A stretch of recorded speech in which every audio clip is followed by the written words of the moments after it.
What's up, YouTube? It's your boy Bobby J with B Lit TV. And first, I want to thank everybody who commented on my last video, reacted to it, subscribed to the channel.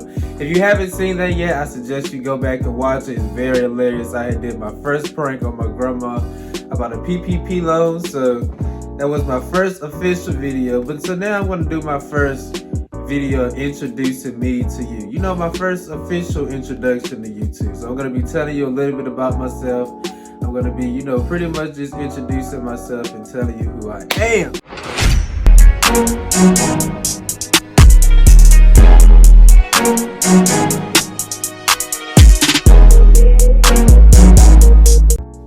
Alright, so starting out, I am 24 years old. Let me start off with my name first. That's very important. My name is Bobby Justice. And yes, my name is actually Bobby Justice. That is actually my real name. I honestly wish I had $1 for every time somebody would call my name like, Bobby! Bobby! Bobby, I love you! Sit down, Miss Houston. I hear it all the time. I can name like 10 people off the back of my head who call my name like that. I was born in Charlotte, North Carolina, Mecklenburg County to be exact. And then my mom and my dad later moved to Greensboro. Once my mom and dad divorced, that's when me and my mom had stayed in Greensboro until she had later remarried. And that's when we moved to Martinsville. And that's when she ended up having my little brother. I spent most of my elementary and middle school years in Martinsville, Virginia. And then my 8th grade year, we moved to Danville. And that's where I ended up graduating from Dan River High School class of 2015. All in all, I have 4 siblings. I have 1 brother on my mom's side, and then I have 1 brother on my dad's side and 2 sisters on my dad's side as well. One of my well-known talents is that I do sing. I've been singing since I was young. As the old people would say, knee-high to a grasshopper. I grew up in the church, singing in the choir, singing on the praise team, singing groups, singing at different churches, talent shows. I actually have been working to release my first single, so I'm going to put a snippet in the video. Sign off in the comments and let me know what you think. I said, girl, why you keep on playing games? You know I want you and you know you want the same. Let me be the one to show you what you think. Just keep it real with me and I'ma do the same. Said I'm trying to please you and I'm trying to tease you and I'm trying to give you all. Another one of my well-known talents is acting, and I like acting more than I like singing, more than I love doing anything. Haven't got a brain, only strong. But how can you possibly haven't got a brain? Oh, I don't know. But some people without brains do an awful lot of talking, don't they? And it's funny because I actually decided that I wanted to do acting last. Like when I was a child, it was always, I want to be a famous singer. I want to be a famous singer. I didn't figure out until in high school that I was like, okay, the stage is home for me. I actually want to do acting. My first play, it was a what do you call it? It was a short play, basically. It was a short play. What was the name of it? I think it was The Least Offensive Play in the World. It was like a parody play. And I was actually in every scene of the play. But in every scene, I was a different character in each scene. So I would have to run backstage, change into that costume, go on stage, do that scene, then run backstage, change into the next costume. I was back there taking stuff off. People would be helping me. It was real fun. It was a very good experience. And after doing that, I was like, okay, yeah, this is what I want to do. We had actually took that play on competition. I had won. I can't remember what city we had went to, but it was the theater festival, play festival. And we had performed it. I won 2nd place Best Actors Award out of the entire competition. So that was a nice little accomplishment. Speaking of acting, you can actually see me in action on June 19th at the Kirby Theater in Roxborough, North Carolina. I'll be in a play called Come and Talk to Me. It's written by Jonathan Perry. He's a great actor, a great playwright. So make sure you guys come out and support. More details will be on the screen. It's gonna be a great time. Tickets are $15 at the door, $10 in advance. So go ahead and get those advance tickets so you ain't gotta, you can save that $5, save that for the gas tank. You know gas high. I would honestly have to say my biggest motivation in life overall would be my mom. Because, she was a single parent raising me. It's her work, 2 jobs, to provide for me. I watched her,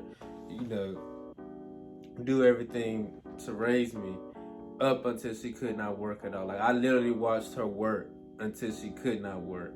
If you do not know, she was diagnosed with multiple sclerosis in 2000 and can't remember the exact year, but she's had MS for 10 years now, 11 years, one of them. The thing about our God is he's an awesome wonder, as I said previously. And so I remember going to the doctors with her, and they was looking at her brain, and they said, looking at your MRI, it's a wonder that you're even able to walk, talk, or do anything. There's been times where I have seen her, she would try to walk and she would fall, or, she would have the double vision, or she would have slurred speech, or, muscle aches. One side of the face would be cramped, slumped, and the other side, Bell's palsy. Different things like that.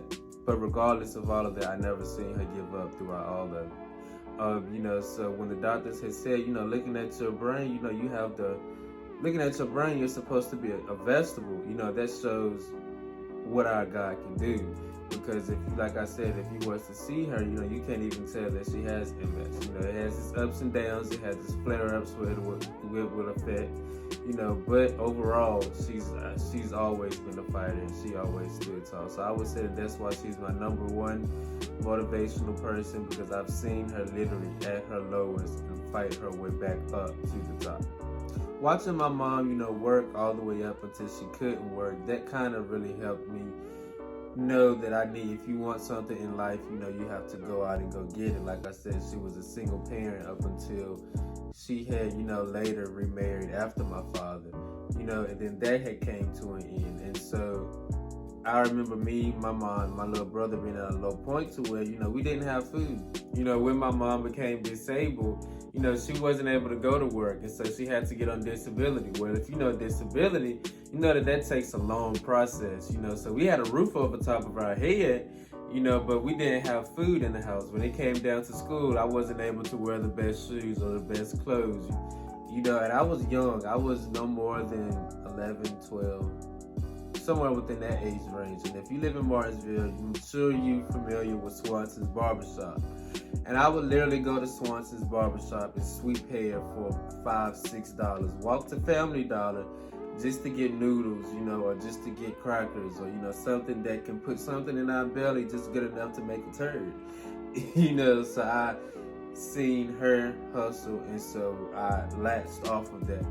I decided to get into YouTube because if you know me for real, I'm a goofy person. Like, I love to make people laugh, joke, have a good time. So why not bring that to a YouTube channel? My dad always taught me, if you want to make it in the entertainment business, try to stay into different platforms that can take you somewhere, because you never know which one can get you up to the top. And so I feel like, I might do good with YouTube. So Be Lit TV, because my first initial starts with a B, and I'm always lit. Put it together. B. 3 words that best describe me, I would have to say loyal, talented, and a boss. I've lost everything before. I've lost my car, I lost my job. So I was at the bottom, but I didn't stay there. I bounced back.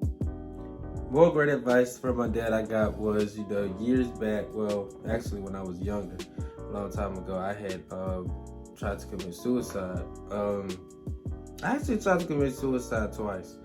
Once I was like 13 or somewhere within that age range, and then another time I was like 19 or 20, somewhere within that age range.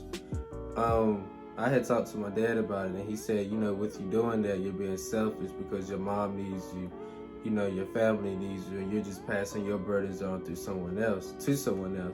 And after he had said that, I had looked at it completely different, and so I vowed to never get into that state of mind again. I feel like, the devil had tried to attack me when I was weak, And you know, that's how the devil is, but you just have to remain strong-minded. You can't get weak-minded. You have to always have your guard up and stay on the Lord's side. And you know, he'll guide you. If anybody, you know, is feeling depressed or feel, you know, like they have no one to talk to, you know, you're available to come to me. My inbox is always open. You know, I would much rather hear your problems than to have to attend your funeral. So, you know, because I know how it is, and I've been there. I've been to a sunken place where you feel like you just can't get out, but you have to realize that the God said he wouldn't put no more on you than you can bear. So he already knows that you can make it out, and he already sees the strength that you may not see. You may not see that strength right now. You may not see the light at the end of the tunnel, but sometimes you have to go through to get to. So you're going to have to go through a test, because that's where your testimony is going to come from. And so, you know, now I look at life completely different. You know, it's an obstacle course. You know, it's like a roller coaster. It has its ups and downs, but I know one thing, that as long as I got the good Lord by my side, I'm going to be all right. And I'm going to make it to the end of that tunnel. Can I get an amen? If I could go back and change one thing from the past, I would probably take high school more serious. I feel like with the talents that I have, I probably could have got a pile of scholarships. You know, I now want to get into the nursing field, you know, so I probably would have took nursing classes early on. So I feel like I probably would have been more ahead in life had I took high school serious. So make sure y'all take school serious. But, you know, I'm not going to let that stop me. I'm going to use that as motivation, you know, to keep going, because I'm going to eventually get to where I need to be. All right, B-Lit, I want to thank y'all for rocking with me today. My food just got here. And one thing about me is I do love to eat. So make sure you like, comment, and subscribe, and cut on the post notifications bell. I got to get to my food. Y'all be...